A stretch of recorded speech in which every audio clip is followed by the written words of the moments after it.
ഓം ഗണപതയേ നമഃ. ഓം രാമചന്ദ്രായ നമഃ. പ്രിയപ്പെട്ടവരെ, നമ്മളിന്ന് പരിശോധിക്കുന്നത് വാൽമീകി രാമായണം യുദ്ധകാണ്ഡത്തിലെ 65-ാമത്തെ സർഗമാണ്. കഴിഞ്ഞ സർഗത്തിൽ മഹോദരന്റെ ചില അഭിപ്രായങ്ങളൊക്കെ നമ്മൾ കേട്ടു. അതൊക്കെ കേട്ടപ്പോഴേ കുംഭകർണന് അതിനോട് യോജിക്കാൻ കഴിഞ്ഞില്ല. മഹോദര, വൈഗ്ലഭ്യത്തിൽ പെട്ടുപോയവരും ബുദ്ധിഹീനന്മാരും പണ്ഡിതന് സ്വയം മേനി കൊള്ളുന്നവരും ഭവാനെ പോലുള്ളവരുടെ പറച്ചിലിൽ ശരി കണ്ടേക്കാം. എന്നാൽ പോരിന് കൊള്ളാത്തവരും പ്രിയം പറഞ്ഞ രാജാവിനെ അനുഗമിക്കുന്നവരും എല്ലാ കാര്യങ്ങളും നശിപ്പിക്കുകയാണ്. സുഹൃത്തുക്കളുടെ ഭാവത്തിലെ രാജാവിന്റെ സേവയ്ക്ക് കൂടി ലങ്കയെ രാജാവ് ഒഴികെ മറ്റാരുമില്ലാത്ത അവസ്ഥയിലാണ് എത്തിച്ചിരിക്കുന്നത്. ഭണ്ഡാരം കാലിയായിരിക്കുകയാണ്. സൈന്യത്തിനും ഒട്ടേറെ നാശനഷ്ടങ്ങൾ ഉണ്ടായി. ഭവാന്മാർ പിന്തുടർന്ന ആ ദുർനയത്തിന്റെ ഫലമായി ലങ്കയ്ക്ക് വളരെയേറെ നഷ്ടങ്ങൾ സംഭവിച്ചിരിക്കുകയാണ്. അതൊക്കെ ശരിയാക്കി ശത്രുവിനെ ജയിക്കുവാൻ ഞാൻ യുദ്ധത്തിന് പുറപ്പെടുകയാണ്. അതിനുശേഷം രാവണനോട് പറഞ്ഞു, ദുരാത്മാവായ രാമൻ മൂലം അങ്ങയ്ക്കുണ്ടായ ഘോരമായ ആപത്ത് ഞാൻ ഒഴിവാക്കിത്തരാം. രാമനെ വധിക്കുന്നതിലൂടെ അങ്ങക്ക് ശത്രുശല്യം ഇല്ലാതാക്കിത്തരാം. ഞാൻ ഈ കാര്യത്തിൽ കൂടുതൽ സംസാരിക്കുന്നില്ല. ഞാൻ പ്രവൃത്തിയിലൂടെ ഭവാന് ഹിതകരമായത് ചെയ്തു തരാം. അപ്പോൾ രാവണൻ പറഞ്ഞു, ഈ മഹോദരൻ രാമനെ ഭയപ്പെട്ട് കഴിഞ്ഞുകൂടിയാണ്. യുദ്ധ നിപുണ അവന് പേടി മൂലം യുദ്ധത്തിന് മനസ്സില്ലാതായിരിക്കുകയാണ്. സൗഹൃദത്തിലും ബലത്തിലും എനിക്ക് മറ്റാരും ഇല്ലാത്തത് കൊണ്ടാണ് ഭവാനെ ഞാൻ ഉണർത്തിയത്. രാക്ഷസന്മാർക്ക് അനുകൂലമായ ആ കാലം സമാഗതമായിരിക്കുന്നു. അതുകൊണ്ട് ഭവാൻ ആ വാനരന്മാരെയും രണ്ട് രാജപുത്രന്മാരെയും ഭക്ഷണമാക്കിക്കൊള്ളുക. ഭവാന്റെ രൂപം കാണുമ്പോൾ തന്നെ വാനരന്മാർ പേടിച്ച് പാഞ്ഞുകൊള്ളും.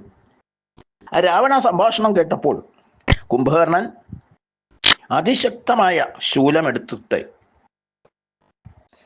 ഈ വാനരന്മാരെയും ഈ രാജപുത്രന്മാരായ രണ്ടുപേരെയും നേരിടുന്നതിനെ ഞാൻ ഒറ്റയ്ക്ക് മതിയാകുമെന്നും എൻ്റെ സൈന്യം ഇവിടെ നിൽക്കട്ടെ എന്നും പറഞ്ഞുകൊണ്ട് യുദ്ധത്തിനായി പുറപ്പെട്ടു. അപ്പോൾ രാവണൻ പറഞ്ഞു, സൈന്യത്തിൻ്റെ അകമ്പടിയോടുകൂടി പോയാൽ മതി. കാരണം വാനരന്മാർ മഹാകായന്മാരും ശൂരന്മാരും എന്തിനും പോന്നവരുമാണ്. ഒറ്റയ്ക്ക് ചെന്നാലോ ജാഗ്രതയില്ലാതെ നിന്നാലോ കടിച്ചു കൊന്നുകളയുന്ന കൂട്ടരാണവർ. അതിനാൽ സൈന്യ പരിവൃതനായി രാക്ഷസ വിരോധികളായ ശത്രുക്കളെ നേരിടാൻ പോയാൽ മതി. അത് പറഞ്ഞുകൊണ്ട് രാവണൻ രത്നങ്ങൾ കോർത്ത മാല കുംഭകർണനെ അണിയിച്ചു. ദിവ്യങ്ങളായ സുഗന്ധമാല്യങ്ങളും ശരീരത്തിൽ അണിയിച്ചു. കാതുകളിലെ കുണ്ടലങ്ങളും സ്വർണത്തോൾ വളകളും കൈവളകളും പതക്കങ്ങളും അണിഞ്ഞ് ശോഭയോടുകൂടി കുംഭകർണൻ ശോഭയോടുകൂടി പുറപ്പെട്ടു. രാവണനെ പുൽകി പ്രദക്ഷിണം വെച്ച് ശിരസ്സു നമിച്ചാണ് കുംഭകർണൻ പുറപ്പെട്ടത്. ആ സർപ്പങ്ങൾ, ഒട്ടകങ്ങൾ, കഴുതകൾ, സിംഹങ്ങൾ, ആനകൾ, മൃഗങ്ങൾ, പക്ഷികൾ എന്നിവരുടെ പുറത്ത് സൈന്യം കുംഭകർണനെ അനുഗമിച്ചു. മഹാബലവാന്മാരായ ഭീകര നേത്രരും ഭീമന്മാരായ കാൽനടപ്പടയും അവരോടുകൂടി ഒന്നിച്ച് പുറപ്പെട്ടു. അവരേവരും വേണ്ടത്ര ആയുധങ്ങളാൽ ശോഭിച്ചിരുന്നു. ആ ആയുധങ്ങൾ അവരുടെ ശോഭയെ വർദ്ധിപ്പിച്ചു. കുംഭകർണനെ പുതിയൊരു രൂപം കൈക്കൊണ്ടാൽ എന്ന പോലെ രൗദ്രനായി പർവ്വതാകാരനായി തോന്നിച്ചു. ആ കുംഭകർണൻ പറഞ്ഞു, അഗ്നി പാറ്റകളെ ഏതു വിധത്തിൽ നശിപ്പിക്കുന്നുവോ ആ വിധം വാനരയൂഥങ്ങളെ നിരനിരയായി ദഹിപ്പിക്കുവാൻ എനിക്ക് സാധിക്കും. എന്നാൽ വനജന്തുക്കൾ എന്നോട് യാതൊരു തെറ്റും ചെയ്തിട്ടില്ല. അവരെ നഗരത്തെ ഉപരോധിച്ചതിന് കാരണം രാമലക്ഷ്മണന്മാരാണ്. അവരെ വധിച്ചു കഴിഞ്ഞാൽ നമ്മുടെ കാര്യം വിജയിച്ചതായി കണക്കാക്കാം. അങ്ങനെ കുംഭകർണൻ പുറപ്പെട്ടപ്പോൾ വളരെയേറെ ദുർനിമിത്തങ്ങൾ കാണപ്പെട്ടു. ഇടിമിന്നൽ ഉണ്ടാവുകയും ഭൂമിക്ക് ഒരു കുലുക്കം അനുഭവപ്പെടുകയും ചെയ്തു. കുറുനരികൾ ഓരിയിടുകയും പക്ഷികൾ തെറ്റായ ദിശയിൽ പറക്കുകയും ചെയ്തു. കുംഭകർണന്റെ ഇടത്തെ കണ്ണും ഇടത്തെ കൈയും തുടിച്ചുകൊണ്ടിരുന്നു.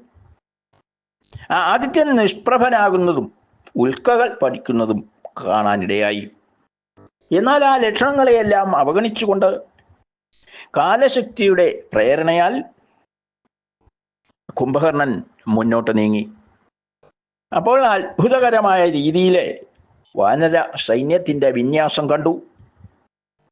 ശക്തിയോടുകൂടിയ കുംഭകർണന്റെ വരവ് കണ്ട ചില രാക്ഷസന്മാരെ പല ദിക്കുകളിലേക്കും ഓടി.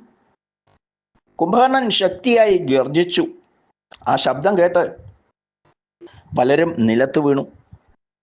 ശത്രു സംഹാരത്തിന് ഉറച്ചിറങ്ങിയ ആ കുംഭകർണനെ കണ്ട് കൽപ്പാന്ത കാലത്തെ കാലദണ്ഡോടുകൂടിയ യമരാജാവാണോ എന്നുള്ള സംശയം വാനരന്മാരെ ഭയപ്പെടുത്തുന്നതിന് തുല്യമായി.